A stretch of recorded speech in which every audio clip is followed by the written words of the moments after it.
അപ്പോൾ നമ്മൾ ഇന്ന് 2020 ക്രിക്കറ്റ് മാച്ച് കാണാൻ പോവാണ്. England versus India women's. Old Trafford സ്റ്റേഡിയത്തിലാണ്. ഞങ്ങളിപ്പോൾ ട്രാം എടുത്ത് പോകാൻ പോവാണ്. ഞങ്ങൾക്ക് ആക്ച്വലി ടിക്കറ്റ് അത്യാവശ്യം ലാഭത്തിലാണ് കിട്ടിയത്, £9 per person. ഞങ്ങളുടെ ഫ്രണ്ട്സിന് അതിലും കുറച്ച് കിട്ടിയായിരുന്നു, £5 per person. അപ്പോൾ ഞങ്ങൾ സ്റ്റേഡിയത്തിലെത്തി, ഓൾഡ് ട്രാഫോർഡ് എത്തി. ഞാൻ ഫസ്റ്റ് ടൈമാണ് ഓൾഡ് ട്രാഫോർഡ് വരുന്നത്. വിനീത് അവിടെ നിന്നൊരു ഇന്ത്യൻ്റെ കൊടിയൊക്കെ മേടിക്കുന്നുണ്ട് പറത്താൻ വേണ്ടി. ഞങ്ങൾ സ്റ്റേഡിയത്തിലോട്ട് കയറാണ്. അപ്പോൾ നമുക്ക് കയറുമ്പോൾ നമുക്കൊരു കാർഡ് തന്നു, 4 6 എഴുതിയിട്ടുള്ളത്. അപ്പോൾ നമുക്ക് വേവ് ചെയ്യാൻ വേണ്ടിയിട്ട് അടിക്കുമ്പോൾ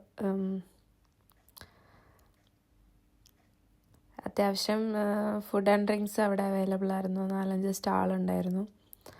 പക്ഷെ നല്ല കത്തി റേറ്റ് ആയിരുന്നു എന്നുള്ളൂ. ഞങ്ങളുടെ സീറ്റ് കണ്ടുപിടിച്ചു, B സെക്ഷനിലായിരുന്നു. അപ്പം അങ്ങോട്ടേക്ക് നടക്കാണ്.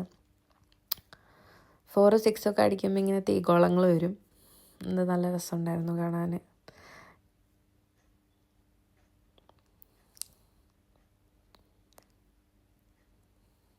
അത്യാവശ്യം നല്ല ഗെയിമായിരുന്നു. ഞാൻ ഫസ്റ്റ് ടൈമാണ് സ്റ്റേഡിയത്തിൽ വന്നിട്ട് കളി കാണുന്നത്. TV-യിൽ ഒത്തിരി കണ്ടിട്ടുണ്ടെങ്കിലും സ്റ്റേഡിയത്തിൽ വന്നിട്ടുള്ള ഫസ്റ്റ് എക്സ്പീരിയൻസ് ആണ്. പിന്നെ നല്ല ക്ലൈമറ്റും ആയിരുന്നു, നല്ല ബ്രൈറ്റായിരുന്നു. അതുകൊണ്ട് തന്നെ നല്ല രസമുണ്ടായിരുന്നു കാണാൻ. പിന്നെ ഞങ്ങൾ ബ്രേക്ക് ടൈമിൽ നല്ല വിശപ്പായതുകൊണ്ട് ഞങ്ങൾ പോയി ഒരു ക്രിസ്പി ലോഡഡ് ഫ്രൈസ് അങ്ങനെ ഒരു സാധനം കഴിച്ചു.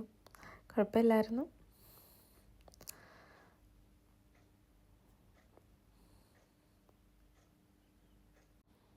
അങ്ങനെ കളി കഴിഞ്ഞു, ഇന്ത്യ ജയിച്ചു. ഇന്ത്യയുടെ ക്യാപ്റ്റൻ്റെ കയ്യിൽ നിന്ന് നമുക്ക് ഓട്ടോഗ്രാഫ് കിട്ടി. ഓട്ടോഗ്രാഫ് കിട്ടിയ സന്തോഷത്തിൽ ജിജോ വന്ന് കാണിച്ചു തരുന്ന നമ്മൾ വീട്ടിലേക്ക്